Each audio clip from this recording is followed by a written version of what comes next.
ನಿಮ್ಗೆ ಪ್ರಾಣಾಪಾಯ ತಪ್ತು ಅತ್ತೆ. ಅತ್ತೆಗೆ ಪ್ರಾಣ ಅಪಾಯ ಇದೆ ಅಂತ ನಮ್ಮ ಅಕ್ಕ ಹೇಳಿದ್ಲಾ? ನಾನೇನು ಹೇಳಿಲ್ಲ. ಮತ್ ಯಾಕೆ ಹಾಗೆ ಹೇಳ್ತಿದ್ಯಾ ಹಾಸ್? ಅದ್ಗೆ ಸ್ವಲ್ಪ ಅರ್ಥ ಆಗೋ ರೀತಿಲಿ ಹೇಳಿ. ಯಾಕೆ ಹೇಳ್ಬೇಕು? ಅಲ್ಲಿ ನೋಡಿ.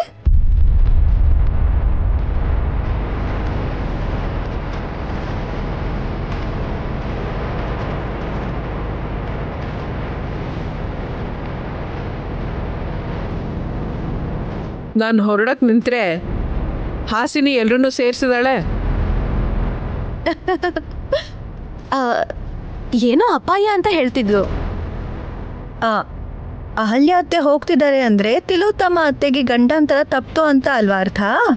ನೀನ್ ಜೋಕ್ ಮಾಡೋದನ್ನ ಆಮೇಲೆ ಇಟ್ಕೋ. ಬಂದ್ 2 ದಿನ ಕೂಡ ಆಗಿಲ್ಲ, ಆಗ್ಲೇ ಎಲ್ಲಿಗೆ ಹೊರಟೆ ಅಹಲ್ಯ? ನೀವು ಹುಡ್ಕಿದ್ರು ನಾನು ಸಿಗದೆ ಇರೋಷ್ಟು ದೂರ ಅಂತೂ ಹೋಗಲ್ಲ. ಹಾಗೆ ಹೋಗ್ಬೇಕು ಅಂದ್ರೆ ಪ್ರಾಣ ಹೋಗ್ಬೇಕು. ಏನ್ ಮಾತಾಡ್ತಿದ್ದೀರಾ mom? Just kidding Vishal.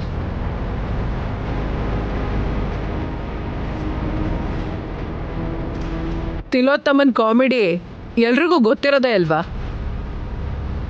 Ahalya ಅತ್ತೆ, ನೀವು ಬಂದಿದ್ರಿಂದ ಮನೆಗೆ ಸ್ವಲ್ಪ ಕಳೆ ಬಂದಿದೆ. ಇಷ್ಟು ಬೇಗ ನೀವು ಹೊರಡ್ತೀರಾ ಅಂದರೆ ನಮಗೂ ಬೇಜಾರಾಗುತ್ತೆ. ಇಲ್ಲ ನೈನಿ, ನಾನು ಈಗ ಹೊರಡ್ತಾ ಇರೋದಕ್ಕೆ ಕಾರಣ ಇದೆ.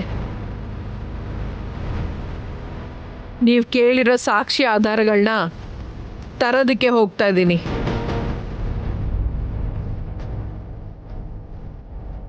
ಯಾವ್ದ್ರ ಬಗ್ಗೆ? ಗಾಯತ್ರಿಗೆ ಸಂಬಂಧಪಟ್ಟಿದ್ದು.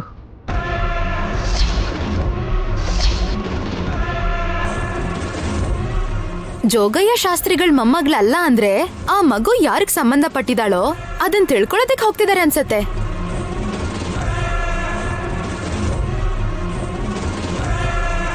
ಅಷ್ಟು ಇಂಟ್ರೆಸ್ಟ್ ತೋರಿಸ್ತಿದ್ಯಾ ಅಂದ್ರೆ ಮುಂಬರೋ ದಿನದಲ್ಲಿ ಏನೋ ಸಂಚಲನ ಸೃಷ್ಟಿ ಮಾಡ್ತೀಯಾ ಅಂತ ಅನ್ಸುತ್ತೆ ಅಹಲ್ಯ.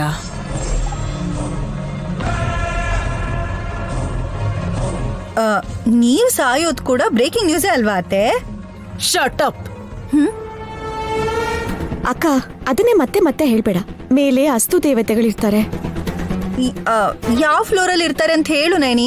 ಕೆಳಗ್ ಕರ್ಕೊಂಡ್ ಬಂದು ತಥಾಸ್ತು ಅಂತ ಹೇಳಿಸ್ತೀನಿ ನಾನು. ಅಶ್ಶೋ ಅಕ್ಕ,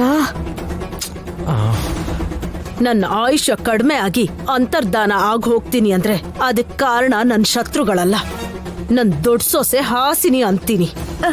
ಥ್ಯಾಂಕ್ ಯು ಅತ್ತೆ. ಚಿಕ್ಕಮ್ಮ,